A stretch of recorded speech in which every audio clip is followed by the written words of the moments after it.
And I would like to acknowledge all the colleges present here who are part of the Capgemini Digital Academy program. Many of them have benefited from this partnership, and more than 200 students have got placements in Capgemini. Next. We welcome Anup Mahajan, Senior Specialist ESG at LTI Mindtree.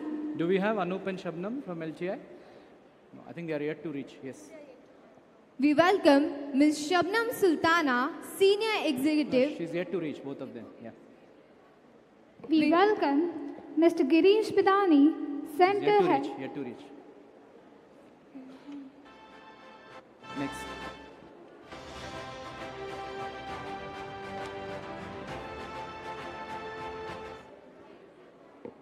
Also, we would like to mention that we have Professor Lene Foss. She is a distinguished scholar with dual roles as professor at Jönköping University, Sweden, and professor at UIT, the Arctic University of Norway, in Tromsø. Lene Foss, please come and join us. She's our professor. Santosh, I request you to welcome her.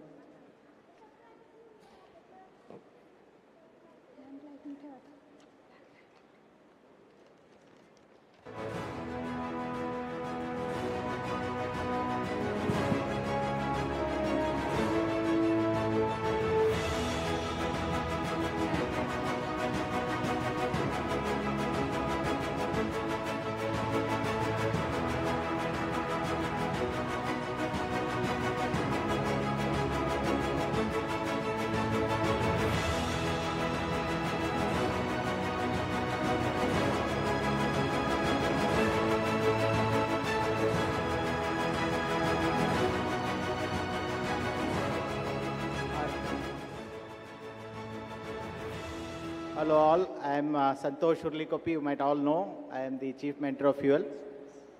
I would like to thank especially all the dignitaries here, but I also wanted to thank Lene Foss. She came all the way from Sweden. She is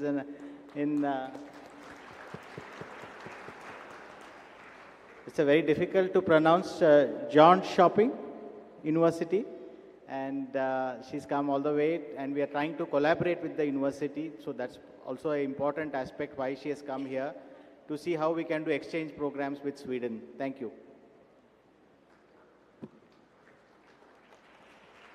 Once again, thank you for joining us. We are excited to embark on this journey together and look forward to a successful and engaging event. Join us in a moment of harmony. As we kindle the light of inspiration, together, let's illuminate our dreams. We kindly invite guests on the dais to come forward for lamp lighting. Please come. Parag sir. Rekha ma'am. Please. Please, Subhash sir, Persis sir. Everyone.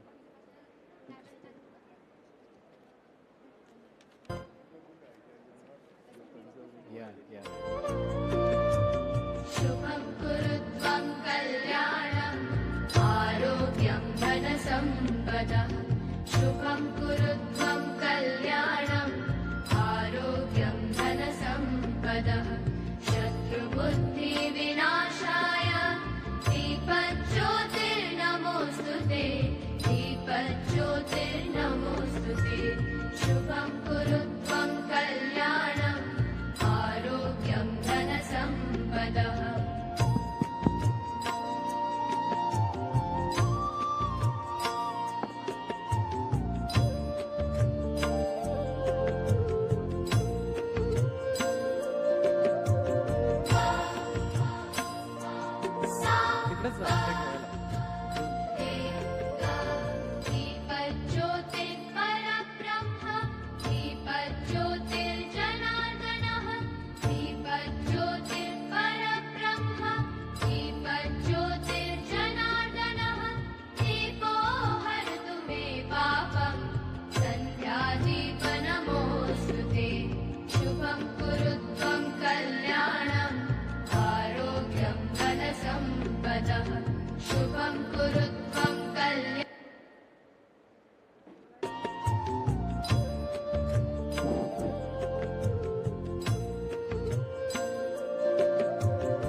Thank you all, ladies and gentlemen. Please give them a round of applause. Thank you.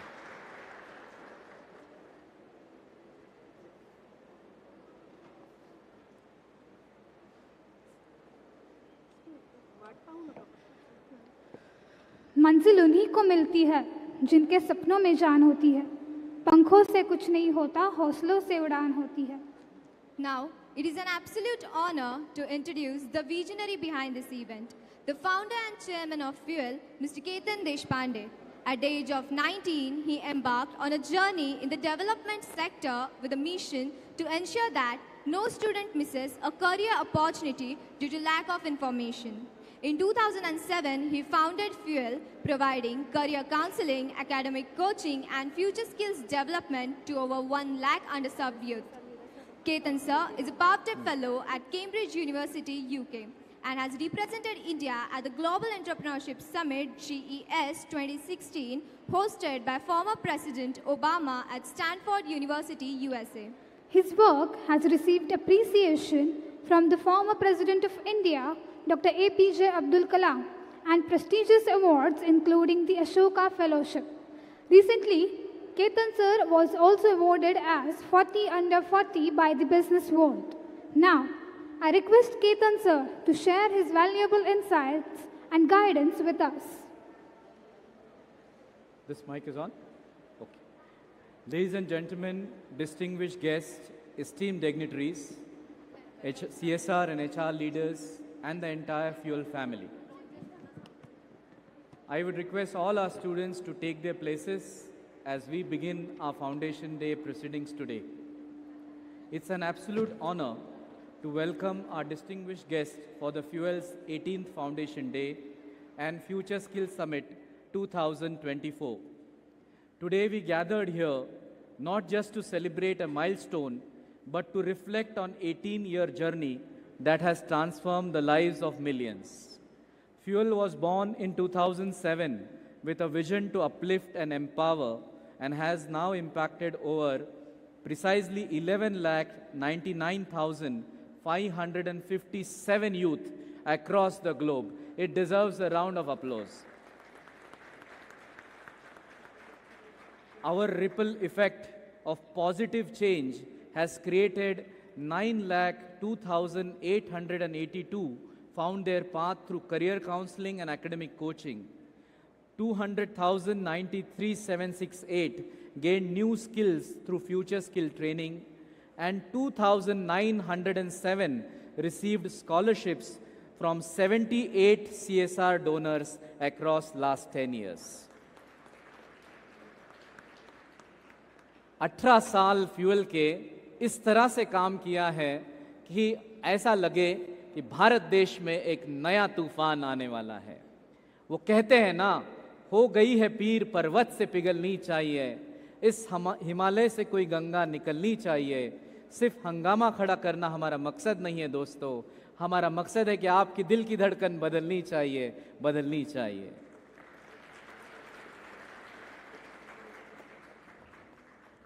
We will be joined by Honorable Dr. Raj Bhushan Chaudhary, the Honorable Minister of Jal Shakti, at 2 o'clock today. But we also have our guest of honors and chief guests, everyone.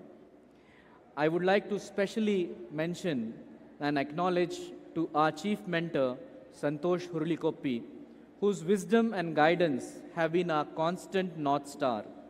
And this is the poem for Santosh sir. 18 years of Fuel's flame, 50 years of light. With your leadership besides us, we have turned darkness into bright. Your wisdom is our compass, your strength our guiding star. With you, we have journeyed further, we have dared to reach so far. Thank you, Santosh Hurlikoppi sir, for all your support, mentorship. And as Santosh turns 50, I have promised him when he turns 60, we will be one of the top university of change for our country. Recognized as champions of change, in alignment with Honorable Prime Minister Narendra Modi ji's vision for a skilled India, Fuel has taken a leading role in fostering industry-relevant education and skill development. Recognized as the champions of change by Honorable Prime Minister, Fuel is committed to prepare students for the rapidly evolving Industry 4.0 landscape, empowering them with cutting-edge skills in automation, AI, and digital transformation. This recognition reflects Fuel's dedication to shaping future-ready leaders and contributing to India's growth as a global knowledge and skills hub. I would also like to recognize Dr. Parag Kalkar sir, the Honorable Pro Vice Chancellor of Savitribai Phule Pune University. We thank the university for recognizing our effort and recognizing our BBA program. Thank you, Parag sir, for joining us today.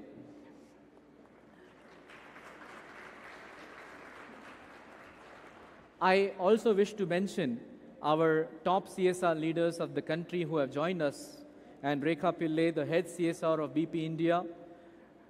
We have Nasra Roy, the head of sustainability. We have Dhanashri Page from the Capgemini, and few of them will be joining us. I thank all of them because they are our partners, Dinkar Patil ji and Sara ma'am from Fujitsu, for supporting Fuel efforts in the journey of 18 years.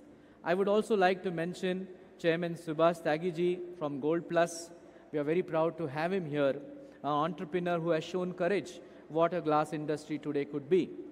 I would also like to thank Persis sir for extremely joining us when we met him at the Cambridge India conference last year. He was so passionate to share and come here. So thank you, Persis sir, for joining us. Thank you, Rosario sir, for accepting our invitation and coming here. I'm also delighted to share with you that today it's a journey of Fuel where LTI Mindtree has come forward to support the School of Digital Technology at Fuel Skill Tech University. I'm very proud to announce this announcement that LTI Mindtree will be supporting the School of Digital Technology and will be signing the MOU today with them. I'm also pleased to announce with you that Fuel has done large partnerships with companies. We have Pallavi ma'am representing Bajaj Finserv, and we are proud partners of Bajaj Finserv for implementing their Future Skill program. We have Dhanashri Page, as I mentioned, for the Capgemini Digital Academy. We have Fujitsu, with whom we will be taking our BBA program further. And one more announcement of ongoing discussion with School of Science. We look forward. We invite other generous donors to join us on this impactful journey and support the establishment of remaining 3 schools, precisely 4, so that together we can provide quality education to more students and empower their future. I would also like to recognize the presence of our HR panelists and CSR panelists today who have come all the way. And in the first part of the session, we didn't deliberately welcome you because we wanted to welcome you once you are on the panel. And we have a very renowned anchor from CNBC, Mugdha Kalra ji, who has joined us in the audience. We welcome you, Mugdha ji. Thank you for joining us. I also have distinguished panelists, Dr. Pramod Pandey from Philips. We have Dr. Rajesh Goel from Uno Minda. We have Vishal Pandhare from Danfoss, Shirin Ali from WNS, and Amit Lele from Cummins India, who will represent the CSR panel. We have distinguished HR leaders in the audience, Manoj Vanzari sir from Denso International, Padma Priya Venkateshan, head HR of Neilsoft. We have Himanshu Joshi from the Spark Minda Tech Center, Prasad Kulkarni from the Datamatic Birds, Vikas Dubey, my friend and my colleague, General Manager of HR and WNS, Abhinav Mishra from iCertis, and Rahul Jabi from Skoda Auto Volkswagen. I welcome on behalf of all of you. These great companies are here. That shows the faith and respect for all the young students here present. Please give them a round of applause to all these young students. And before I end my 18 years and would like to share with you, this journey was very difficult. I started with 2,000 rupees in the balance sheet of Fuel. And when I went to the donors that I need support, everybody said that your balance sheet is only 2,000 rupees, we can't support you. You need to be bigger. Now the scene is changed. They say you now become much bigger. Now we don't need to support you. But there is a huge responsibility of all these students. Once you become big, You really need to make the processes, and as Santosh rightly says, we will make our full attempt to give free education, to give underprivileged students a journey for their life, and you will see, like Tejasri was presenting here, you will see the new generation with leadership, qualities, skills, and everything in the occasion. And I would like to mention specially, all these girls come from less than 5,000 rupees monthly income of their household.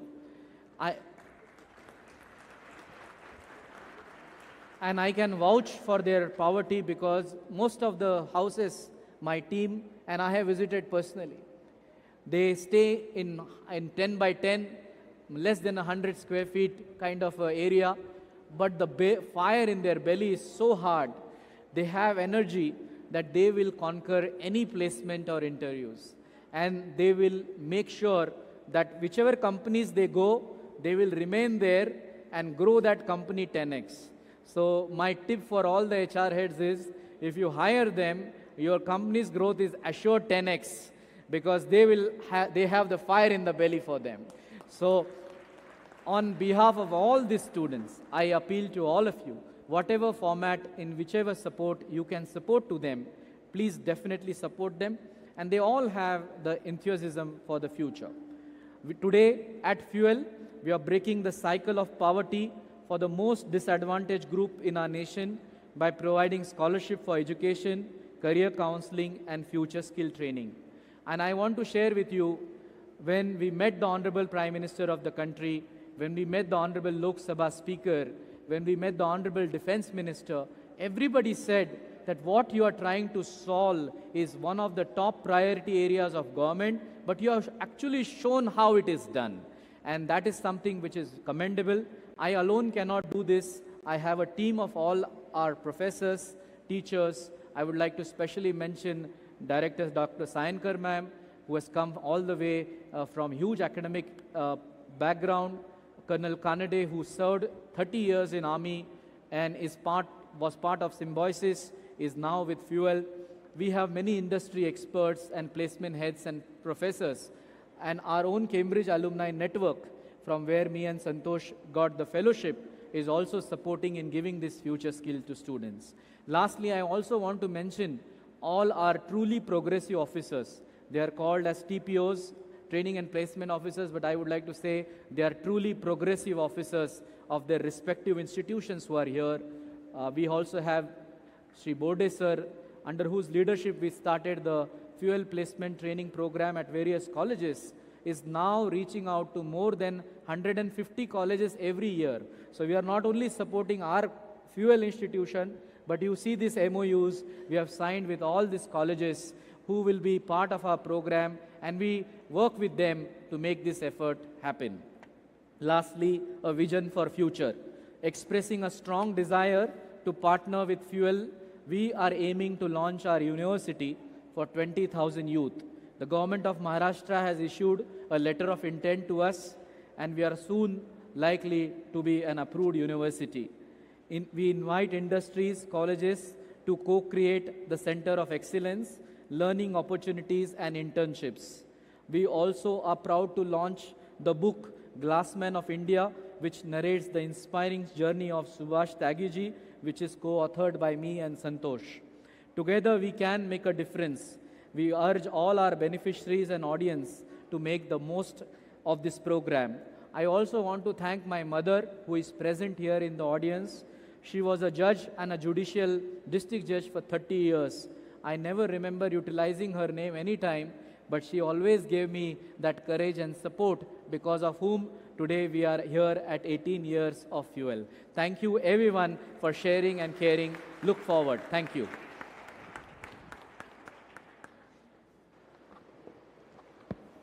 Thank you, sir, for sharing your valuable insights with all of us.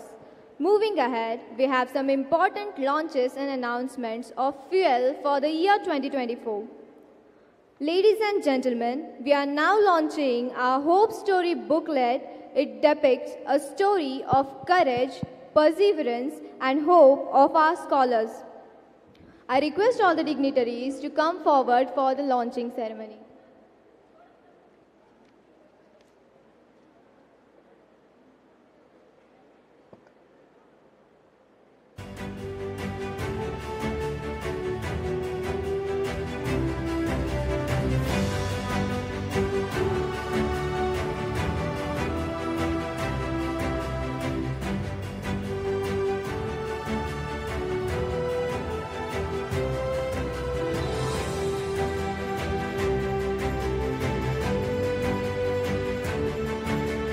request you all to come forward for a photograph.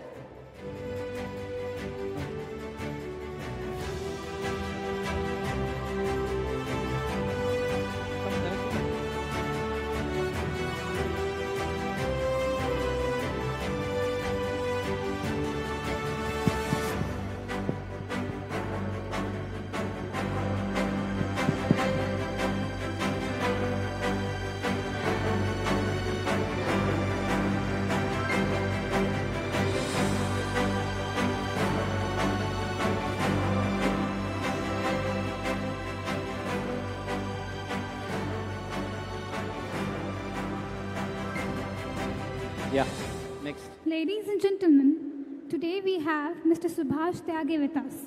We are excited to announce the book Glass Man of India narrates the inspiring journey of Subhash Tyagi, highlighting how he transformed his humble beginnings into one of India's top glass manufacturer, Gold Plus. This book is co-authored by Ketan Deshpande and Santosh Rai Kopi. We request you, sir, to come forward for photograph.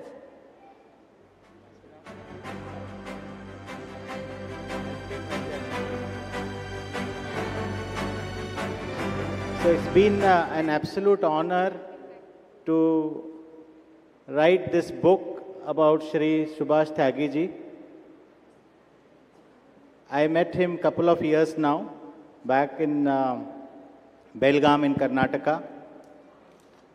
And I was so inspired by his journey of just being from a village background in Uttar Pradesh and coming all the way with lot of hardship over the last 3 decades and becoming number 2 glass manufacturer in India and only Indian company which is in the list. Rest all are multinational companies. Saint Gobain stands number 1 and Glass Gold Plus stands number 2. Sir, we are so proud of your achievement and I was so inspired by his humble journey to what he has achieved. And in Belgaum alone, it's more than a 3,000 crore project which has been initiated and now under production. And overall, I'll share the copy of the book with all of you and I request even the students to go through this book as how an humble person and like a person from a village background, how he could achieve this in his lifespan of just, last I can say 25, 30 years of his hard work, I can say. He did trading in glass and so many other things. And today where he stands is really an achievement. And to write this book, of course, my colleague Ketan Deshpande has been a true inspiration because we want to bring such inspiring stories under our Fuel University umbrella that this becomes kind of a story for many of our students to follow this journey. I also call upon Sushant Gaonkar, who has been extremely supportive and helpful in writing this book. Please come on stage, Sushant, while we launch this book. I request all the dignitaries to kindly launch the book Glassman of India, how Subhash Tyagi overcame all odds to make Gold Plus one of India's leading glass manufacturers.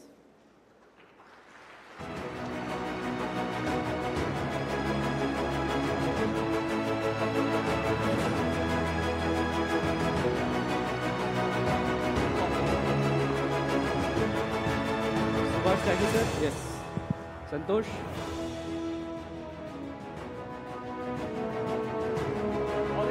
Sushant?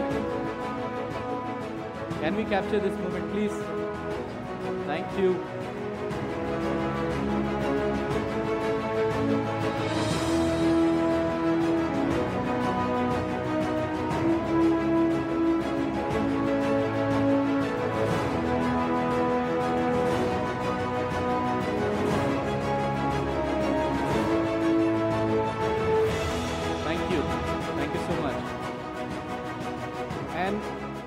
One very big tip for all of you, those who are investing in stocks,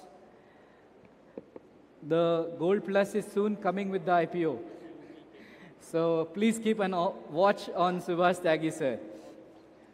Thank you. Now we are launching the Journey book, It's an 18-year journey of fuel into career counseling, skilling, and scholarship. Before we do that, I would request all our HR panelists and CSR panelists also to come on the stage. Sherin Ali ma'am, Vikas ji, please come. We have chairs, so we would also like you to be part of this photograph. Mugdha, if you could also come, that would be a great. Please, Amit Lele ji, everyone, all those who are our speakers today of the day, I request we have a lot of chairs here. Ladies and gentlemen, please give a great round of applause for our esteemed guest.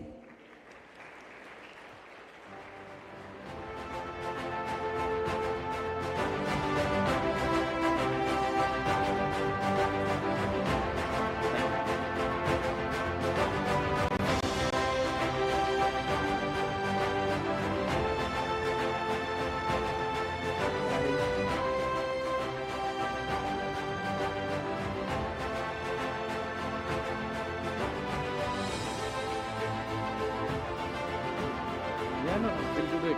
I request a couple of chairs to be brought back. Till then, you can proceed.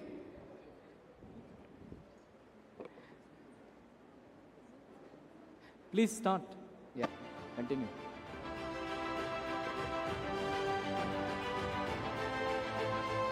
The launches. Yeah. With an esteemed privilege, we would like to announce few recent partnerships. Fuel has proudly signed an MOU with LTI Mindtree, launching the School of Digital Technology. Together, we'll empower the next generation of innovators in the digital landscape. We don't have them. Next. Now, We request Mr. Dinkar sir and Sarah ma'am to come forward for a group photograph to celebrate this memorable moment. The partnership between Fujitsu and Fuel for supporting underprivileged students for higher studies. Goshin, arigato gozaimasu. hi, arigatou gozaimasu.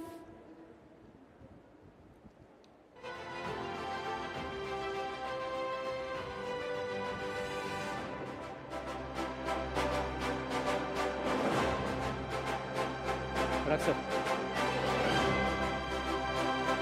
Mr. Sir, please. Come, Rick.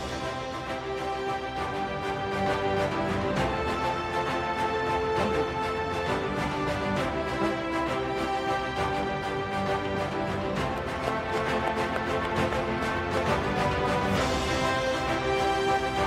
Thank you very much. Thank you, Fujitsu, for supporting us. Thank you so much.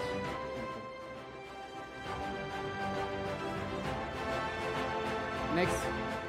Now, we request Anurag sir and Dhanashri ma'am to join us on this remarkable occasion of collaboration between Capgemini and Fuel on enhancing youth skill in future-oriented areas. Ladies and gentlemen, let's have a big round of applause for them. So this is our initiative with Capgemini. We inaugurated today. I request all our dignitaries to please come forward. Let's have a big round of applause for them.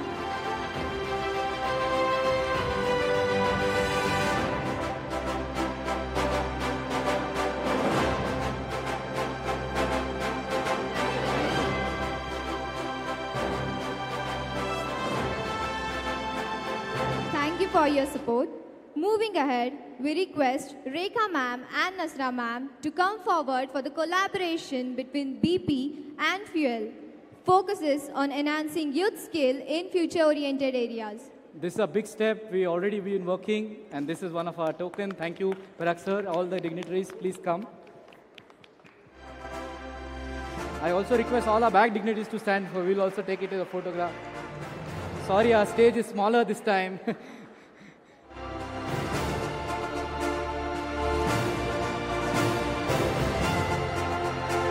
Thank you.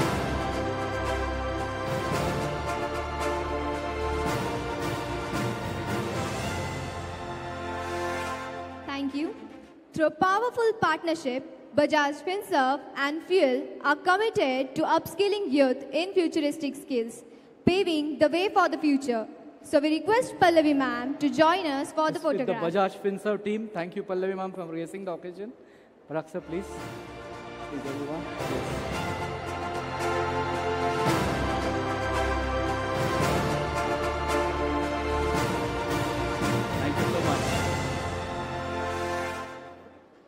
Thank you, ma'am. The partnership between Ascendion and Fuel, internship and placement opportunities for beneficiaries. I would now request Sangeeta ma'am to come forward for the group photograph. You have the, yeah. We are very pleased and we want more and more students to get placed.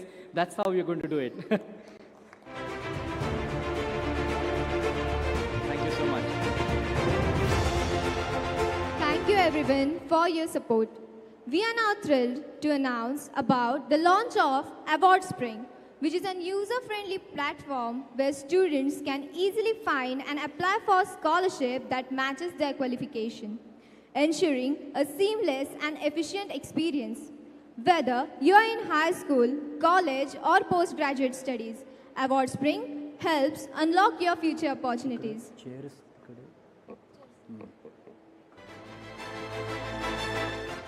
We are also thrilled to announce the upcoming building of our university. It sets to open its door in 2026. This vibrant institution will feature 5 dynamic schools: technology, science, management, future skills, commerce, and humanities. Each school is designed to foster innovation and creativity, preparing students for a rapidly changing world. Our vision is to cultivate leaders and thinkers who will shape the future.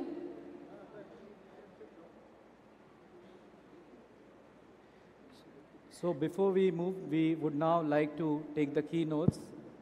And I would first request Dr. Parag sir to kindly give us the best wishes on this occasion. Dr. Parag sir, you can use this podium, yes.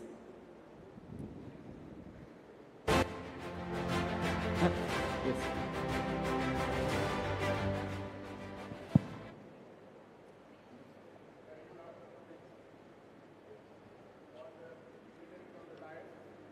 It's on.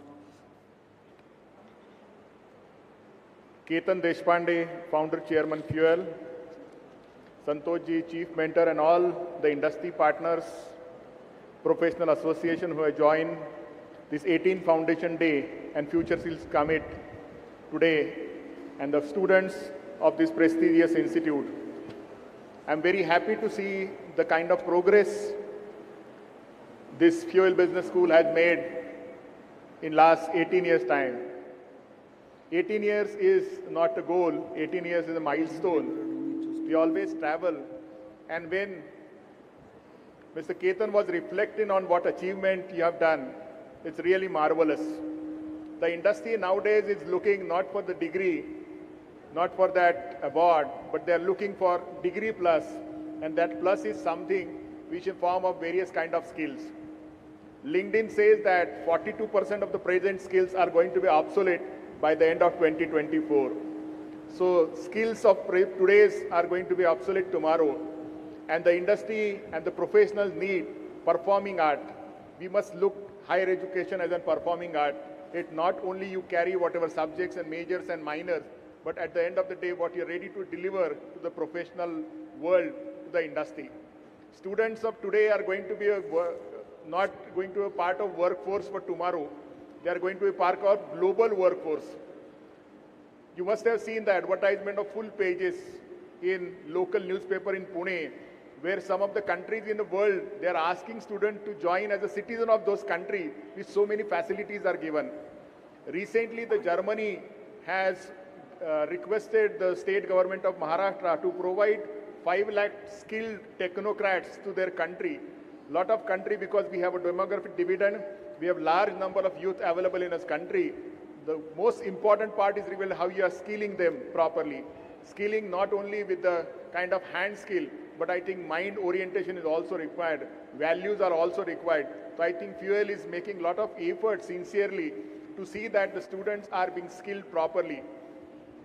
When the student goes in professional life, the industry only requires your mark sheet, industry only requires your degree for the entry ticket.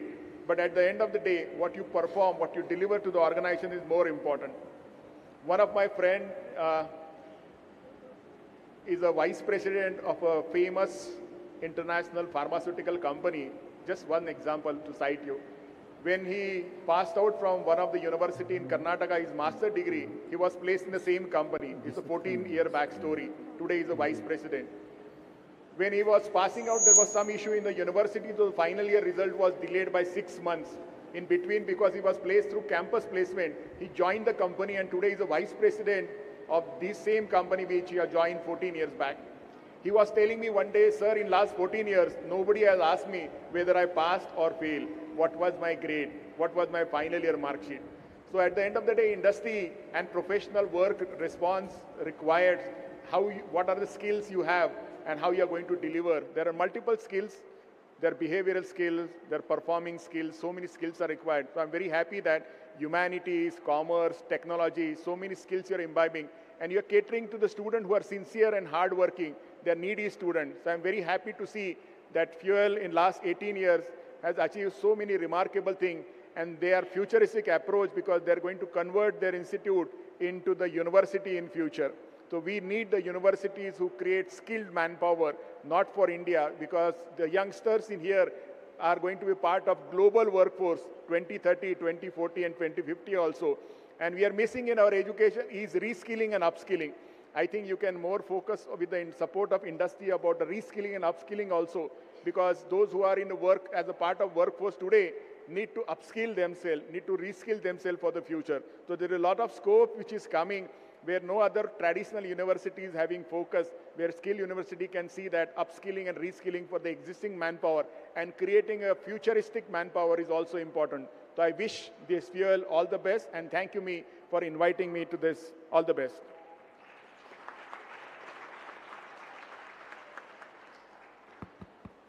Thank you, sir, for sharing your valuable insights with us. Next, we have with us Mr. Persis Bilimoria. He's the founder and CEO of Earth Soul Bioproducts. We request you to share your insights with our audience.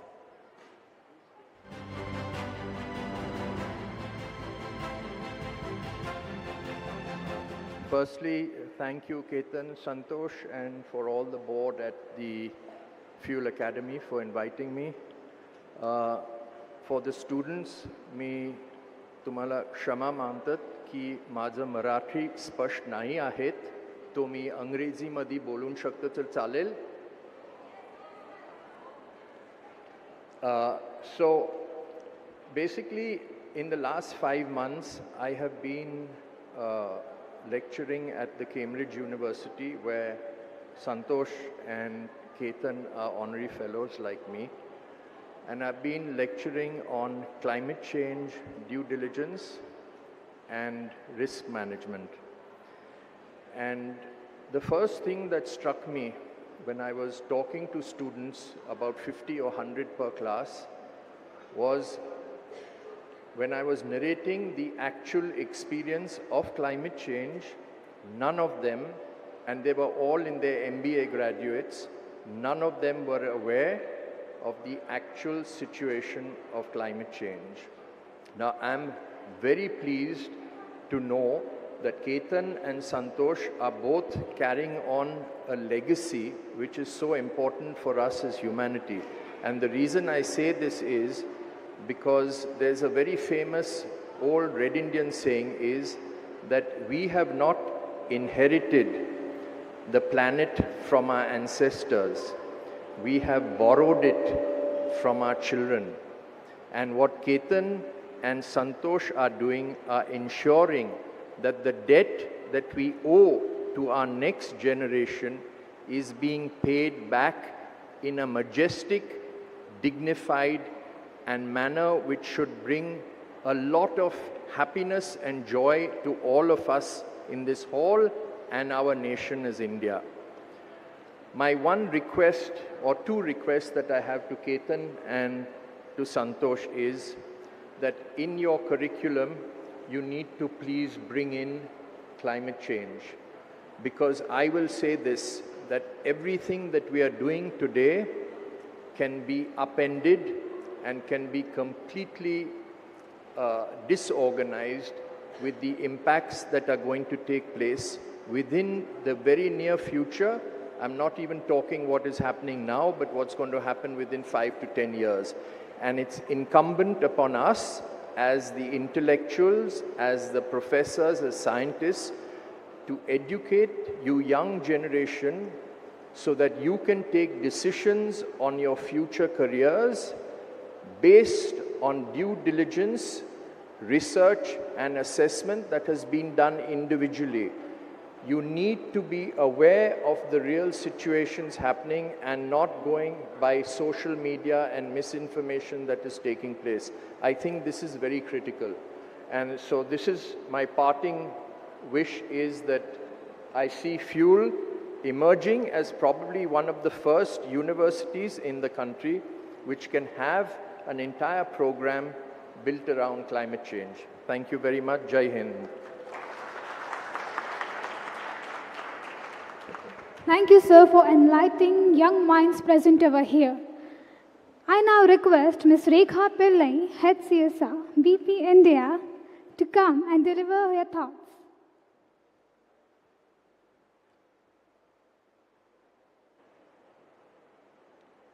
Hello, everyone. Good morning. And first of all, I want to say congratulations, Ketan, on the 18th Foundation Day. I really want to congratulate Santosh and Ketan, the team who has really made this dream for many young students a success. All of these children, I should say, are getting really good exposure. You're really trying way too hard to help these students get real life experience. So education and study is something that we do get in many schools and many colleges. But what I see different, what Ketan, your whole thought leadership has brought into in this university is helping students relate to the real world, helping get these employability skills, helping them to actually partner with corporates. And the way these students are also kind of managing the program here today, I think this is a great opportunity, Ketan, you and Santosh, you're actually bringing to the students. As corporates, we are very happy to partner with organizations which really have this huge vision of making an impact in the society. So I really want to take this opportunity to thank Ketan and Santosh again for this great job here. Thank you so much.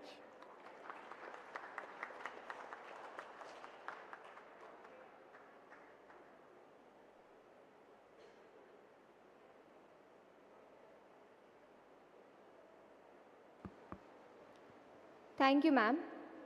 Now, it is with privilege we invite Ms. Sangeeta Shetty, Assistant Vice President at SNTR, to join us and deliver her thoughts to the audience.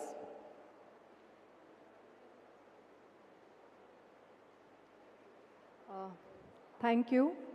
As I said, it's a pleasure and a privilege to be part of this event, celebrating 18th Foundation Day here with Ketan and Santosh. A huge congratulations to Ketan and Santosh for having come this far and showing possibilities for so many people, not just for themselves, where they started from, but igniting that spark, that fuel of hope in the generation that is coming ahead. Not all can secure the best of education, but showing a hope that based on merit and effort, they can make it possible. They have people who can support and channelizing the funds in the right direction from corporates. So it's a great concept that Ketan and Santosh have brought together. Like I said, it's an example for a lot of us. And I have been associated with FUEL just since last year.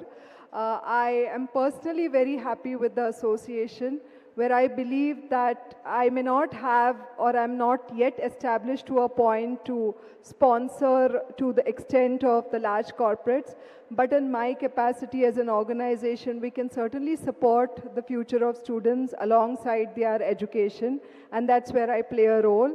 And I'm extremely happy with the performance of the kids that are coming out from FUEL. As Ketan said, there is fire in the belly, and that all reflects in what they bring to themselves, to bring to the table while they deliver at corporates. So I'm a strong supporter of FUEL, and thanks again for having me here. Congratulations to everybody. Yeah. Thank you, ma'am.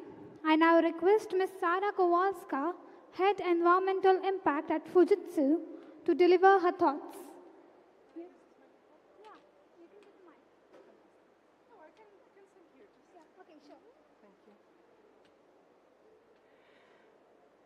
Good afternoon. It's a great pleasure for me to be here. In my organization that I represent, which is Fujitsu, we are always told that we are there to shape the better future. And what's more noble and more important for any society than to improve education opportunities for everyone and to digitize this education to make it more efficient.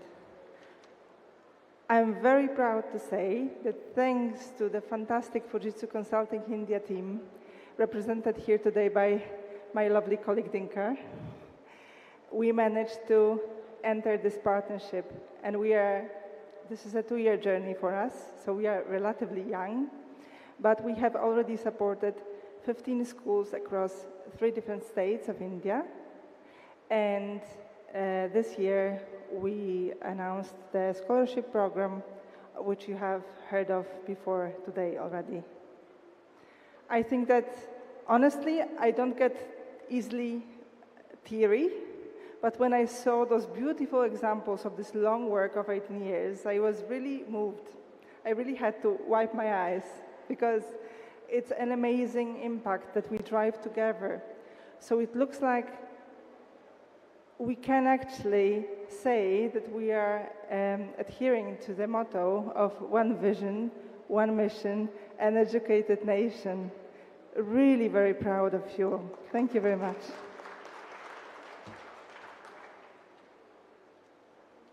Thank you, ma'am. That wraps up our inauguration ceremony, and we are now ready to begin with our CSR panel. Ladies and gentlemen, esteemed guests, distinguished participants, we welcome you to FUEL's 18th Foundation Day and Future Skills Summit 2024. Prepare yourself for an extraordinary and exhilarating experience ahead. Thank you, all our dignitaries, for gracing the first occasion. I would now request you to take the front seats by now, and we'll ask the second row to come in front for their panel discussion. Thank you very much. Ladies and gentlemen, please give them a round of applause. And I request FUEL volunteers to escort our guests to their designated spaces in front rows, please. Sushant, Rahul, Ajinkya, please arrange that.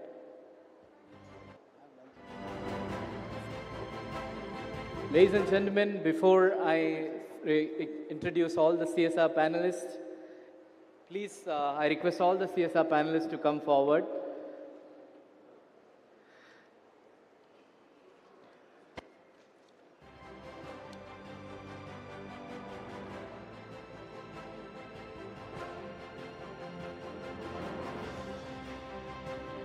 Let me invite one of the, I can say, an anchor by heart, an anchor by passion, perseverance, and discipline. I met Mugdha-ji last year in one of the panel discussions, and she is our today's moderator. Thank you for accepting the invitation. Ladies and gentlemen, please welcome Mugdha Kalra, our moderator from CNBC TV 18.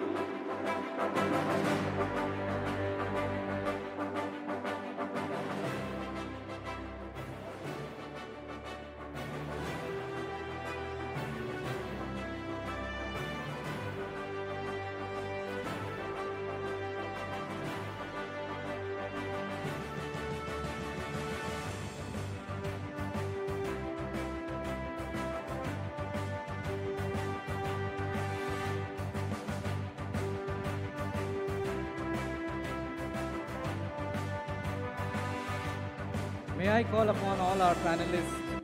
We have Dr. Pramod Pandyaji from Philips. He's here. Dr. Rajesh Goel. Vishal Pandare sir. Shirin Ali, our very own from WNS. My sincere Apologies to the panelists because we had a very small stage. We thought 18 years, this is a big stage, but this has become small now. And Dhanashree from Capgemini, Pallavi from Bajaj Finserv, Amitji from Cummins.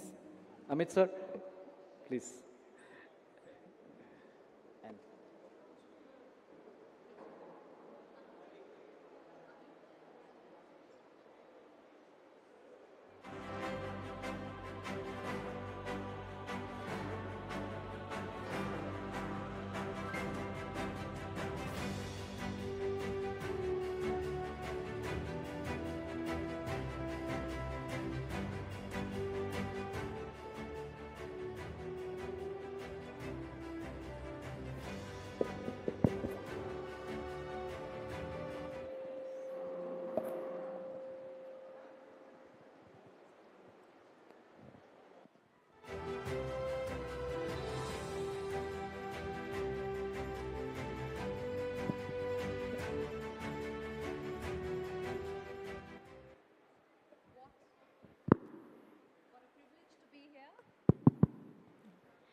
What a privilege to be here amongst all of you and to see the story in front of me played in the form of a skit by the very talented students of Fuel.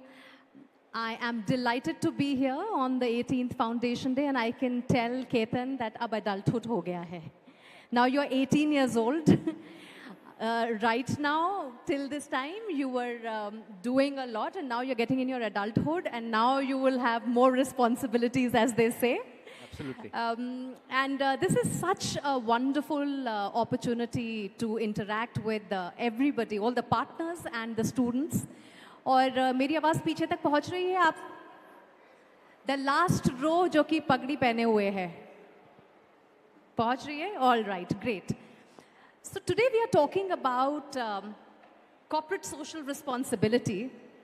And corporate social responsibility के बारे में ये कहा जाता है कि कुछ companies जिन्होंने अपने आप आगे आके काम किया और कुछ कंपनीज ऐसी थीं जिन पर सरकार का डंडा चला और उन्होंने कहा कि भाई अब हम कंपनीज एक्ट में 2% का क्लॉज ला रहे हैं तो अब आपको सोसाइटी के बारे में तो सोचना पड़ेगा, right? But what exactly is corporate social responsibility? It is a fine balance between your profits and your social responsibilities, and how you are contributing not just to your own organization but also to the country. And while the CSR norms were made for all the companies that have over 500 crores turnout and turnover और जिनका 5 करोड़ से ज़्यादा profits है, लेकिन आज हम देख रहे हैं ऐसी बहुत सारी organizations सामने आ रही हैं जो कि अपना काम ही CSR और corporate responsibility और social entrepreneurship को सामने लाके कर रही हैं. Today we are talking about CSR partnerships. We have some wonderful panelists here who will speak to us about the changing narrative and what is changing about CSR. तो मैं सबसे पहले तो शुरुआत करना चाहूँगी अपने सारे panelists से एक opening comment के साथ में, और टाइम की हमारे पास में पाबंदी हमेशा रहती है, तो मैं इसलिए सबसे पहले चाहूँगी कि अगर आप 2-3 शब्दों में ही मुझे ये बता दें that you know what has actually changed in the CSR industry, या CSR में ऐसे क्या trends हैं जो अभी नए आए हैं, और फिर हम उसके बाद उसके बारे में you know we can have a chat in more details. But what according to you has the transformation in the CSR narrative and the industries? I'll start with you.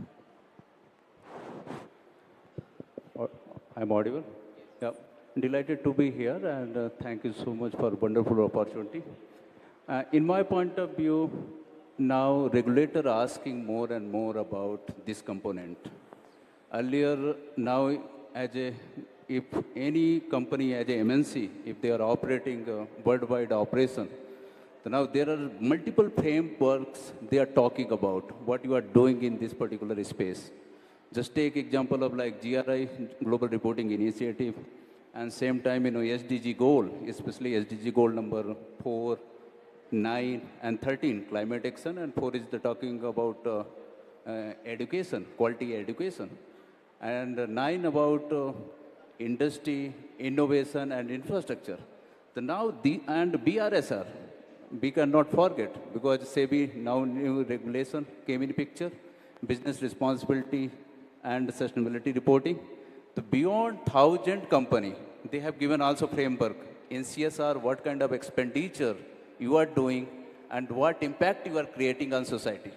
So that significant changes, I can say. Wonderful, because yes, now we have to move from just reportage to actually creating impact and perhaps aligning our, not just our business goals, but also our goals that can enhance the government's initiatives and how we can collaborate and how companies can, in their geography, also do things to bring about a change. Sir. Yeah, good afternoon, everyone. And thanks for Ketan inviting me and wonderful panel we have. I'll just take you a little bit background why we call it a corporate sustainable social responsibility. Being a corporate citizen of India, it's a fundamental responsibility as it is governed by our constitution also. Because we have to give back to the society as a corporate citizen, not only the organization. So wherever the future generation is coming, we have to give something back to the society for their livelihood as well as their future growth. When it comes to only corporate social responsibility, I not only touch about the social part. Now it's become a mandatory environmental responsibility also for the organization. Because it's not only the people, it's a whole infrastructure or a whole like complete circle of the life where we have to give back. And the latest regulation, like Mr. Pandey just mentioned about BRSR and GRI, because it is governed by the SDG goal by UN, which has been developed so long back. But in India, I would say now it is more propagating. People are getting more conscious about social responsibility. And there's a long way forward about the education, about the climate change, about the circular economy. So a lot of new concepts which people are talking about the CSR. And like our moderator Mugdha mentioned, earlier it was by heart from the organization, but now it is by danda also. So that's the way the government is also making tough with the organization to give back to the society. Amit? Yeah, quickly. About what is changing in CSR. So if you ask me over the last, 10 years of journey after the act came in 14, at least what I have seen is, पहले होता था CSR किया, बहुत बढ़िया. कुछ तो काम समाज के लिए हमारी कंपनी ने करना चाहिए. नहीं किया, तो भी आंसर was बहुत बढ़िया. Now after the act, what has changed it? The board's perspective, the regulations, governance, it has made a lot of difference because everything at the end of the quarter has to go to the board. I won't take a lot of time, but what has changed is looking at CSR as a small business within the organization. I think that is what has changed. Ketan, should I come last to you? Yeah. All right. Ladies, let me start with you, Shireen. When we talk about the changes, and you've been in the industry and handling the departments and seeing a lot of CSR initiatives, have the initiatives themselves changed? Are there, एक कहते थे ना पहले की formality के लिए किया जाता था कि पूरे झुंड को कहीं ले जाओ और वो पेड़ लगाएं या पैकेट्स बनाएं और वो भी अच्छा था दौर, लेकिन उससे कहीं और उठ के काम करने की ज़रूरत थी. Do you see a change in the last few years in the initiatives that CSR money is going into? Yeah, hi everyone. Thank you, Ketan, and congratulations. Thank you for the great question. Since we have got a lot of students here, and CSR may be like a jargon for them. So, just to start with, that where anybody doing business or any corporate, or it could be anybody, if you're there and utilizing some resources, there is something that you need to give back. If you cut a tree, you probably have to plant more. So that is the concept of CSR. Coming to your question, when initially it was more of philanthropy, where people thought like, okay, I need to donate something, I need to do something good, because every religion also teaches you about that. But thanks to the UN SDGs, the United Nations Sustainable Development Goals, which have got a 2030 focus, where a lot of 17 things have to move towards that. And that is what has given a perspective to the corporates. So working towards the goals has made the actual implementation of activities more focused. Plus the government laws that have been changing, again there is another amendment. So the monitoring and evaluation and the impact assessment is what has made the corporate start working focus. If you talk about maybe before 2019, there was a gross mismatch of funds that were allocated in different regions. So we can say that, it has really matured. Yeah, I was just about to use the word that you used, that, I think CSR as an initiative, as an industry, as projects is reaching a stage of maturity now. And we are seeing a very sincere efforts by the big companies, at least, in understanding what are the things that they are doing to support the government, support SDGs, and also when they are growing their business and the kind of climate implications it has, they are now more open to take responsibility. That profit के साथ में हमको कहीं ना कहीं अपनी वो responsibility भी करनी है कि जहाँ हम ये काम कर रहे हैं तो वहाँ पर हमें भरपाई भी करनी पड़ेगी. Ma'am. Hello. Hello everyone, and thank you Mona for the wonderful question, and glad to see the entire team together. So when I look at this change factor for the CSR, what is really important is to ask ourselves what was happening before this change, why we are talking about this change also. So if we look at the pre-CSR or the 10 years down the line that we are talking about, there are two kinds of world we really talk about. One set of world is really the world that is having enough of resources or having a self-sufficiency of resources. And the other world is possibly that world where we require more resources, where there is a genuine need. Earlier, the outlook and the mindset of CSR was to give back to the other world, considering kindness in mind, giving as an attitude in mind. What has really changed in the last 10 years that I personally see is this mindset of giving has evolved, and it has moved to a shared understanding and maturity. I would say redefining the responsibility term itself, that if I don't support, who else is going to support? And if it is a world that we talk about, it's one world, if we are not going to extend that support, who else is going to support and take all of us together? Because ultimately we live in the same society. So if I say that I'm staying in a flat and hence I don't mind that people who are underprivileged, I'm seeing our kids will be seeing the same world as one. And hence this responsibility is a shared responsibility, and this realization has really changed. And it may come from a component partially of fear, it may come from a component of partially concern, but what is important is that the realization has been established at a CSR level. And lastly, it is the industry leaders who have really taken it up with some level of rigor, I would say. In the last 10 years, the kind of dynamic leadership that I have seen across businesses is quite satisfying. It's also, they are trying to ask in their boardrooms why this initiative is not working, just the way how a business is, kind of spoken about. Now, when the MDs and CMDs give this kind of value, importance, then the other people sitting in the same boardroom are really asking and questioning that ye to kabhi socha nahi tha. And I think that is pushing the envelope in a true sense. Thank you. as they say, make it part of the the measurements where leaders are now answerable to the company and the board about what are the initiatives that are happening. Tanshi.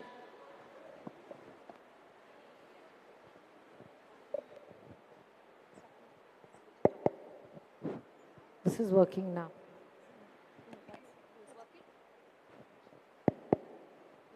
Working. So what I've seen, especially on the initiative side, is typically earlier it was just one-day events and it was mostly seen as a team building exercise, you know. So we'll do something for others, which will make us feel good, and that's there. But gradually we've seen people taking up on the accountability, the more responsibility, saying, okay, this is where, you know, I've spent my day, but what more could I do to ensure that whoever I am working with, working for, they also have some sustenance in terms of the support that they receive and the kind of support that they receive. Because again, in the earlier time, it was more of a philanthropic mode wherein, you know, it was like a king. Anybody coming to the darbar, you know, never left empty-handed. So anything ranging from, you know, a minute support to a large sum support was just given away, you know. So they did submit some documents or, you know, what they want to do, but it was never tracked on, you know, how it is being actually utilized on ground, what kind of difference is it making to the person that this money is meant for, and also, you know, documenting it, recording it, and publishing it in some sort. And then, you know, when the amendments came in, you know, the more rigor came into the act, now the accountability increased, the responsibility increased. And what I've seen a major change is investment in resources who can do the CSR in your companies. Because earlier it was majorly an additional KRA in the, you know, for the HR, for the legal team, for the comms team. But now you'll see the hiring also changing, you know, from the social sector who have that experience, who know what it means to work with a certain social group, what it means to, you know, have that first connect, have that established, you know, network within the community. So whatever you're doing is not just for the sake of it, but has some sustenance to it, so that when you exit, the community is also equipped to take that work forward. Noted. You have the last word.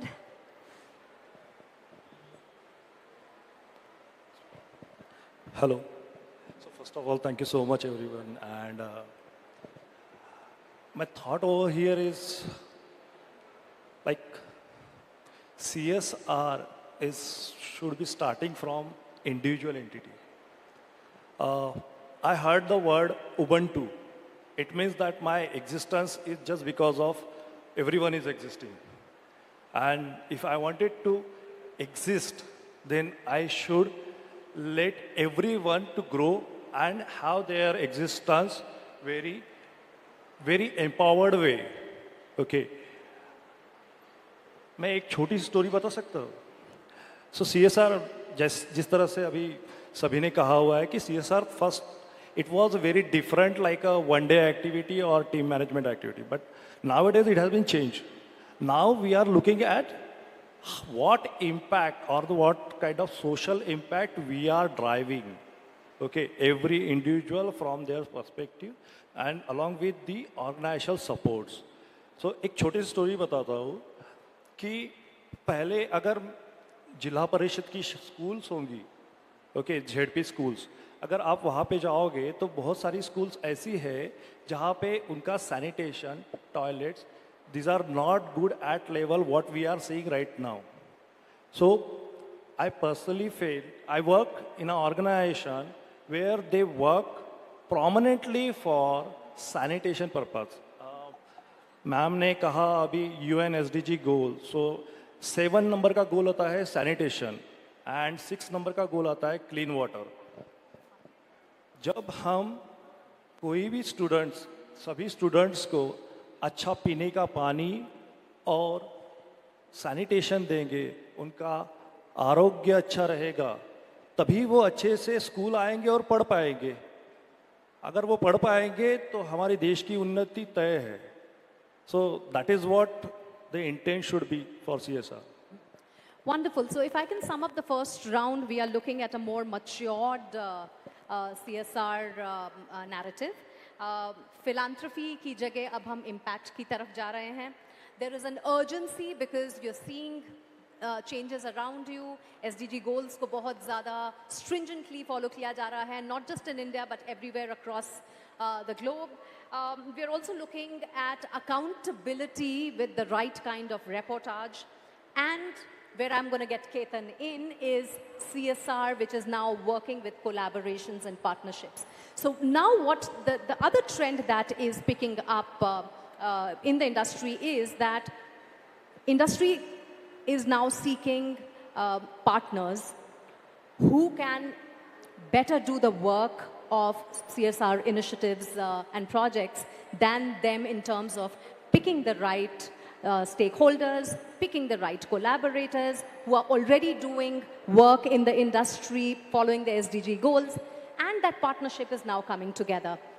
In your journey of so many years, I'm sure the last 5-6 years must have been mind-blowingly different in terms of forging partnerships. What has changed in the industry as a stakeholder who is outside the industry but contributing to this collaboration? No, thanks Mugdha for the question. Complaints start with they, solution start with I. I think that's what has changed, and a lot of youngsters are looking at those companies who really do good CSR practices. So when no longer they go for a placement saying that, okay, what does my brand look for? And I think that's what has changed. CSR professionals have become very dynamic professionals. Some of them are here. And they are on constant radar of innovation, constant radar of solving the problem on the ground. And the most complex social problems are being solved by the social entrepreneurs. Right. So even if a government department is not able to spend money in the budget, they are some way not penalized. But here both the company as well as the non-profit organization will be scrutinized. So it's quite changing. We need specialist people. We need a sector which really resonates on the ground but also talks about impact. And what I've seen is what Harvard University or Stanford, all of them are product of CSR actually. Right. They have huge endowments, and that's how the university is creating the research. And that research is helping the GDP of the country. So time has come for CSRs to invest in legacy-making organizations who will carry their legacy. That research will be carried, and in turn it will help the GDP of the country. Example of ours, so many students, first generation learners, being absorbed by the corporate. And the only reason they are absorbed is because they think that this generation will be far more productive and they will be taken over in a much broader spirit. And I have girls who probably might have studied in Marathi medium or vernacular medium, but their stories are so inspiring. Now they are vice president. They are becoming the sales head of those companies. Now all these girls, if they were not given opportunity, probably they would have not been able to do it. So what CSR is changing is this entire course. Social entrepreneurs like us, commercial startups are celebrated in a big way. If somebody does a valuation, you know CNBC takes a full note of it. But social entrepreneurs probably are not celebrated in the manner they should be. But the social stock exchange is coming up, which is a big thing for our country. We are very proud that Fuel is listing on it. So we also look forward for those valuations to increase in terms of impact. So that's what is changing. Wonderful. And when that happens, we'll be the first to invest in Fuel. In the second round, I want to talk about the changing, the changes that CSR narrative is seeing with the advent of technology, and also CSR management as a profession, perhaps, because we have so many students here, and today CSR is a full-fledged department. I'm guessing on this panel, हमारे में से किसी की first degree CSR management शायद नहीं थी, right? लेकिन अब जो बच्चे आ रहे हैं, जो स्टूडेंट्स आ रहे हैं, वो पहले से ही अपने आप को CSR सेंट्रिक इंडस्ट्री के लिए, CSR सेंट्रिक अप्रोच लेके they are getting prepared. Should we first start with what are the opportunities out there? Because that will be something that the students will also be keen to know. So let me start from the gentleman there, and with the ladies, I'll come with the second set of questions. So, yeah, thank you. Ample opportunities are there. And I was going with some data. eBay published 60% companies lacking to measurement, impact measurement. They are lacking, 60% company. It means 60% opportunities are there. What we are doing, in industry, one of the popular approach is PDCA, plan, do, check, act. And C part is the most important element. Measurement and monitoring of the process activities, what you are doing. If we are not monitor, if we are not track, we are not improve. That's basic funda. So that is another lacking behind the, but how to use the technology. And nowadays most of the people talking about AI, but AI always come with the HI, human intelligence. True. Where you are going to use and which kind of tool you are going to use, it's also depend on the risk-based approach should be there. And based on the appetite of the organization risk, prioritize these are the top pin area where we have to focus and step as a baby step and move to next level. Right. But apart from that, I think holistic approach is the another missing part. If we are talking about most of the time TPM, total productive maintenance, TQM, total quality management. Here also holistic approach need to be adopted, and that is a missing. Holistic means totality, sampurna. And how to connect with the business strategy. Currently, individual KPI, CSR related something different, not connected to business holistic, approach. So that part is something, if we are going to top to bottom approach, going to adopt, easy to implement, easy to demonstrate, and easy to track as well, in my part. Noted. Rajesh? See, when we talk about the opportunities specifically in the social part, just give a quick example about my daughter itself. She is doing MBA from IIT Delhi. And it's no wonder she talks about CSR from day one. Exactly. Right? Yes. And they have a social club.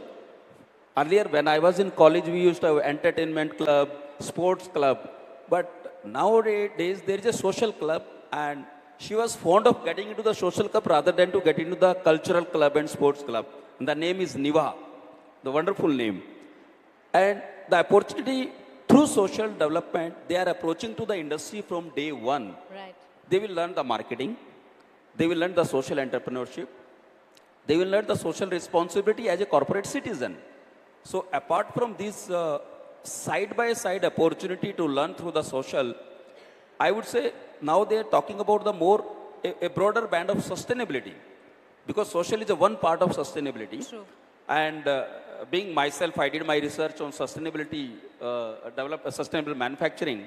But one important parameter I want to bring here, like now, CSR is became a buzzword in the big corporate industry. The bottom of the pyramid of Indian industry is the micro, small and medium enterprises. In India, we have 17 million. True. Can you believe 17 million MSMEs? If you bring them in the mainstream of CSR, the huge wonderful opportunities are available for all the kids sitting here. So let us bring that bottom of pyramid in the mainstream of the CSR, and opportunities will be huge for the future generation. Like Mr. Pandey mentioned about AI and HI. Unless we do the amalgamation of AI and HI, the growth of organizations is not going to happen.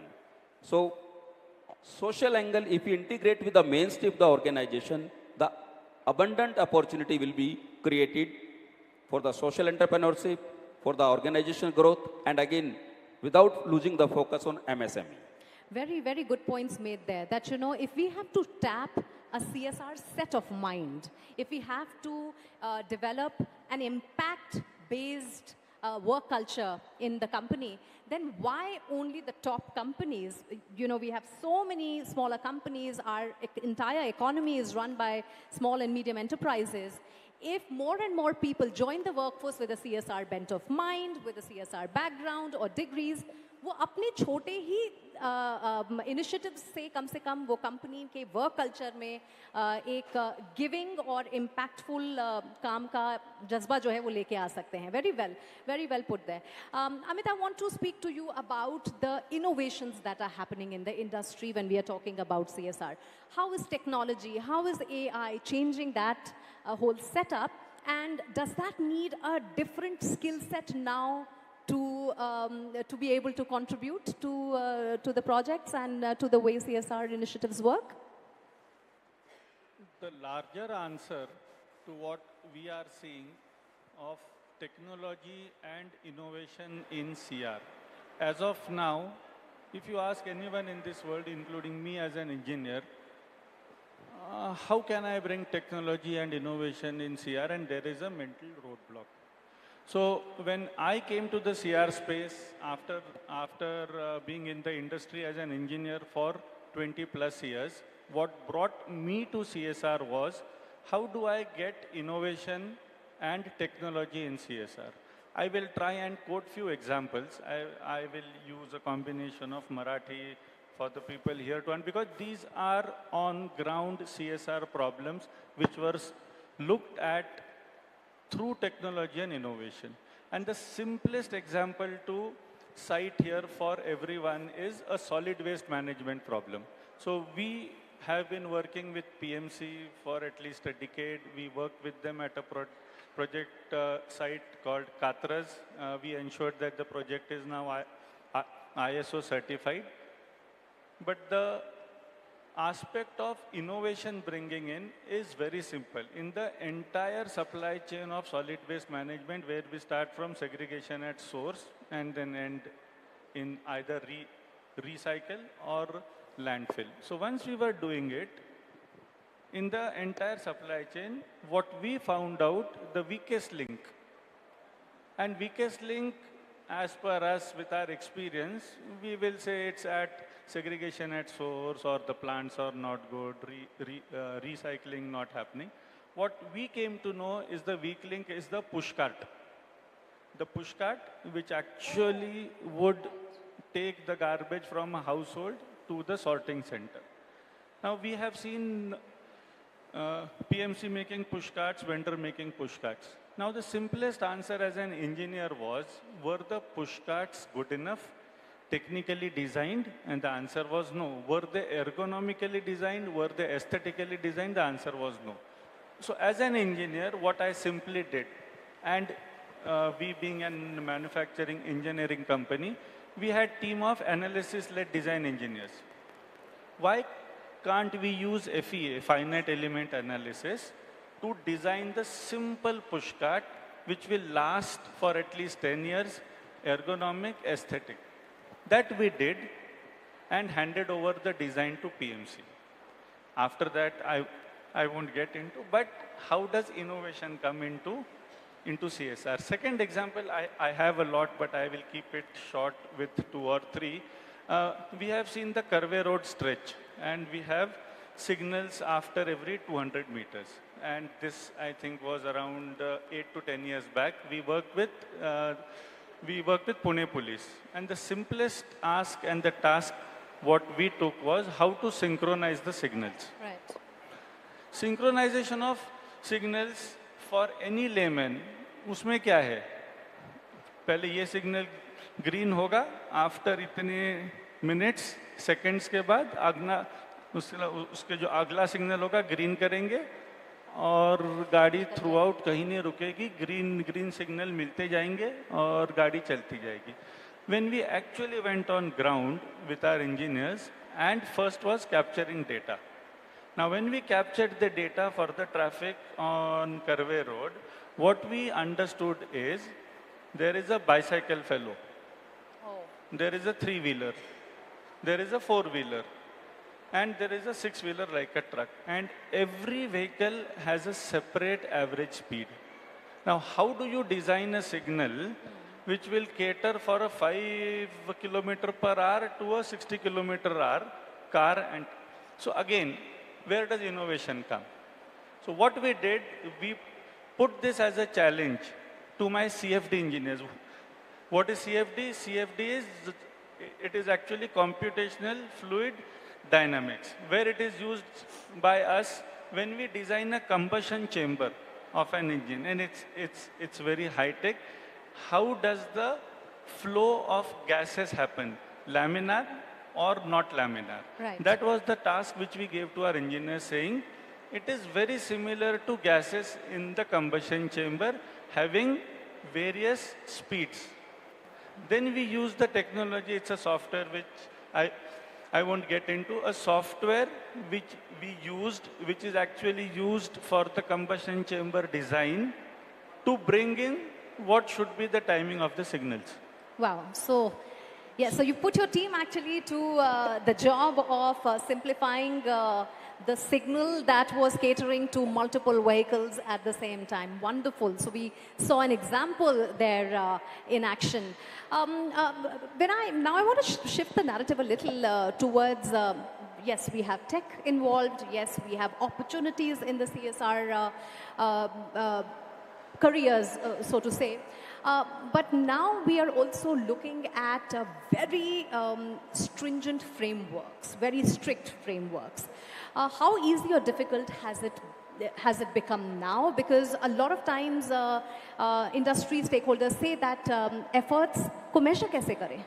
How do we measure whether this has worked or not? Do you think now more frameworks will come in place, or there are existing frameworks that can actually help? What is the regulation framework saying about CSR initiatives? Is it making it measurable? Yeah, so with the growing stringency, the measurement has become very vital, because now the CFO of a company and all the the finance department have got an hawk's eye on how the budgets are being utilized. Apart from that, there is an SROI, a social return on investment, which can be calculated on some particular parameters that can tell you what exactly was invested and how it should have come back or how it has come back. There are other regulations which are the sustainability reports and the GRI regulations and all, which are mandated to ensure that any program which is implemented is giving the sufficient return. Now, this is actually a boon for CSR, because what happens is there are a lot of avenues in which you can think that you're doing good stuff. Simple thing like going and feeding the poor or something like that.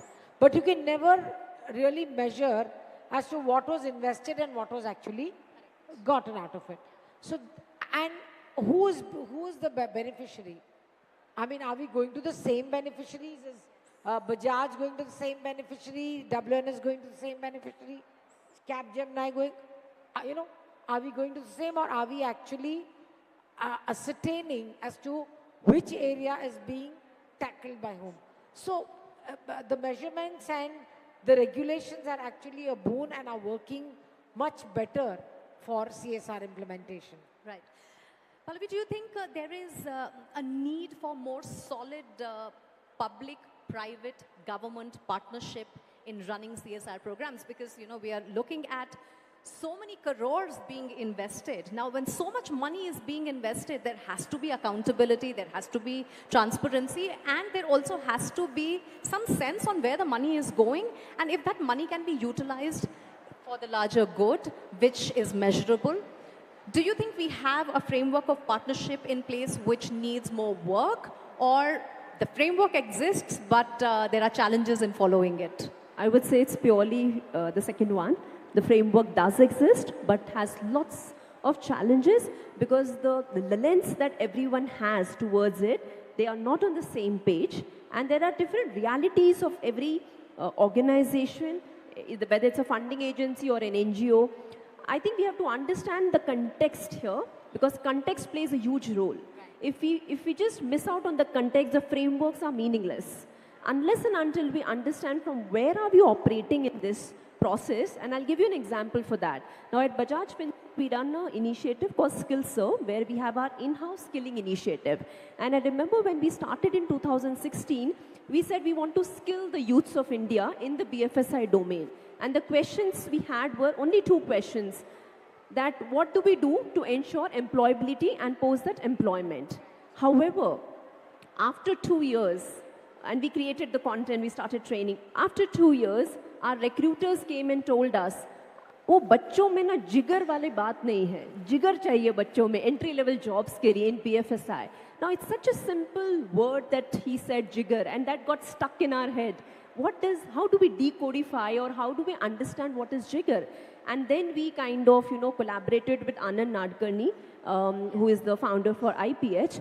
And one of the learnings that we came out of that research were there are 3 typical problems that we see in the tier 2, tier 3 cities of India where the youths are there. Number 1 problem is they don't know where they want to do, what they want to do, and where they want to go post their graduation. सबसे बड़ा problem है. उनका life में सपना क्या है? And when I see this Fuel as an organization, I am saying that the data of McKinsey says there are 70 to 80% people who cannot pursue their dreams just because they lack mentors. They don't have people that they look up to. There are no role models in their life. And when they see Ketan and Santosh kind of people, I think we are actually changing the ball game there. So the first statement that I said was they don't know what to do. Second problem was how to do. We are solving their what and how, but we are not solving their third problem, which is I'm not good enough. They still feel that the person who is in Pune or Mumbai or Delhi is different than me. So what I mean, why I brought this up is there is enough of work because the context really differs from organization to organization. And what Bajaj Finserv took it up at that point of was that we will work on the attitude building piece far more than the knowledge and skills. Not that we are saying knowledge and skills will be sidelined, but attitude will be our starting point when we work on employability. And then once the attitude is defined for a learner, then we will go to the knowledge and the skills part, because we say that we grow up in the ladder because of our knowledge and skills, but we actually remain in that through the attitude and the way we work and connect with people. That's it. Thank you.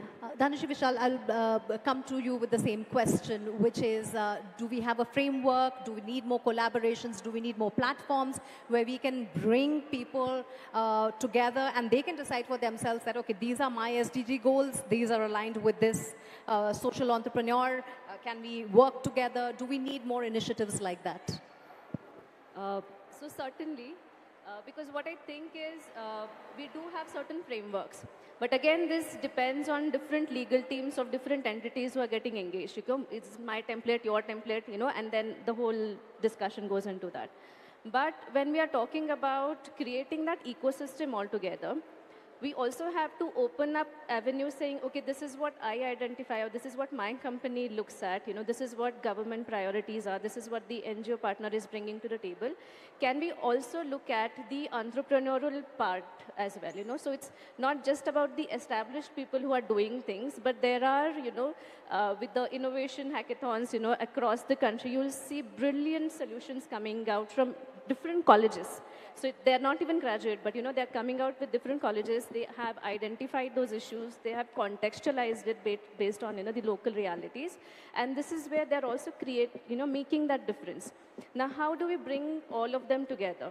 And then what we've also seen working is, bringing in academia as well, because they have a wealth, a treasure, when it comes to those foundational grounds, having that foundation set. And then you bring on, people who are actually doing it. So what happens is when you have that resource, you have that repository, which is built on certain empiric evidences. There are certain researches, there are certain things which are established. And then you work on, solving them, identifying, what more could be done. I think this is where it makes that difference. Vishal?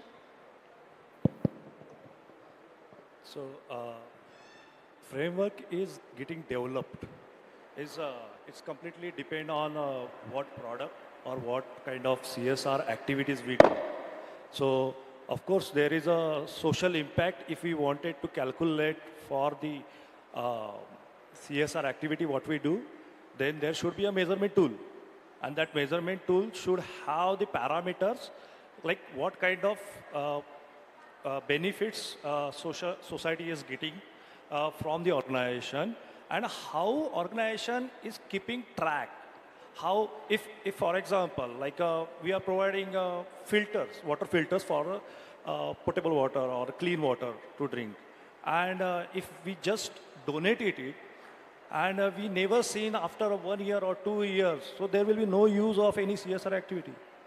So it should be like after 6 months, 1 year, you must have to have a health checkup, those who are benefited. So those kind would help. Second is like not just only about the employment, but the entrepreneurship is really, CSR would be a greater, it's a biggest different dimension to the market where students can see their career. Because not just only benefiting others, but people and students can come with an innovation, okay? So that could help the society, not just only society, that could help the environment as well. Being a sustainable engineer, I can see there are a lot many innovations are getting done right now. And those innovations are completely aligned with the CSR activities. So if you see like a ESG, environmental social governance, so social and environmental, both are coming together. Wonderful. I'm going to have you have the last word, let you have the last word, which is you are working with multiple CSR partners. And the only way to go forward is if more collaborative efforts come into place. When you're looking at the corporates and you're a social entrepreneur, that marriage has to work. What are some of the things that you go with to them, and what are some of the success stories that you have created up till now? Great. I think like we have the skills minister in India, very soon I think we should have the CSR minister also. That's one thing which government should definitely look at to streamline all the processes. Whenever we went to CSRs, there were a lot of questions on how you will solve the problem. Because social entrepreneur talks about 48 degrees Celsius and we are speaking to 24 degrees Celsius people. So that match of 24 degrees is very difficult. But sooner or later, the professionals who themselves delivered on ground, like we have Dhanashree here, Pallavi here, who worked on grassroots and then came to corporate. So those were the people whom we are interacting. So situation changed. Now they really know what we are talking about. The language is same, but a lot more to be done. The second success story which I wish to share is a lot of corporates are investing in the capital of the organization, human capital, which earlier was not the case. You only give programs, costs, then how will you cover your human resources? So that is also quite changing. Third, they're investing long term. Earlier, it used to be like a small 6 months or 3 months. That's changing. They believe that, okay, now 3 years, we are going to extend the program. So that needs to really change. And more philanthropic organizations are coming in. More and more professional organizations are coming in. And we have seen that not only CSR, but individual owners of multinational companies or business houses, they are coming with a CSR approach for their philanthropic donation. So that's a new change which we have seen, that not only I will do from my corporate because it's liable from the government, but I will also do individually. And that professionalism is also coming through CSR. So that education is happening.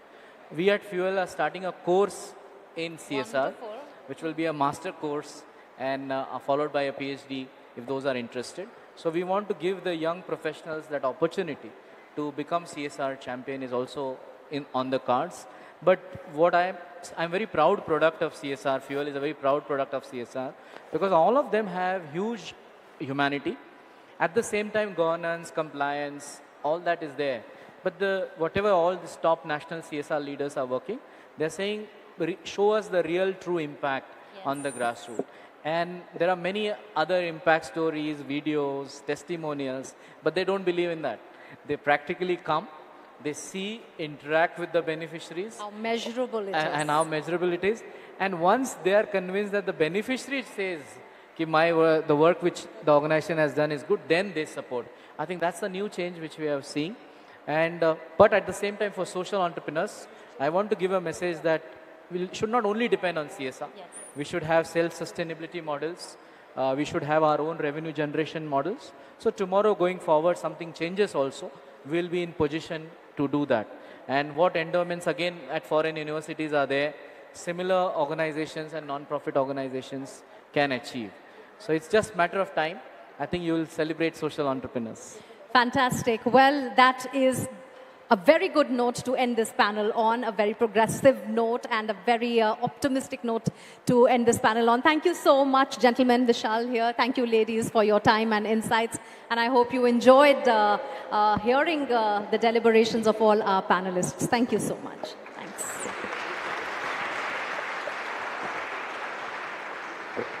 Thank you so much, all the panelists. That was indeed beautiful listening to all of you. Also, I thank Ms. Mugdha Kalra for moderating the panel. I now request Ketan sir to felicitate our CSR panelists with our beautiful mementos.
As Shabnam ma'am has joined us now, I request her to come forward for the exchange of MOU. FUEL has proudly signed an MOU with LTI Mindtree, launching the School of Digital Technology. Together, we'll empower the next generation of innovators in the digital landscape. Thank you. I also request Director Academics Sankar ma'am to join us and Colonel Karnar Kanade sir to join us.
My respected dignitaries and all the students will now proceed towards lunch. Our Honorable Minister Sir has already arrived here. So we will, all of our panelists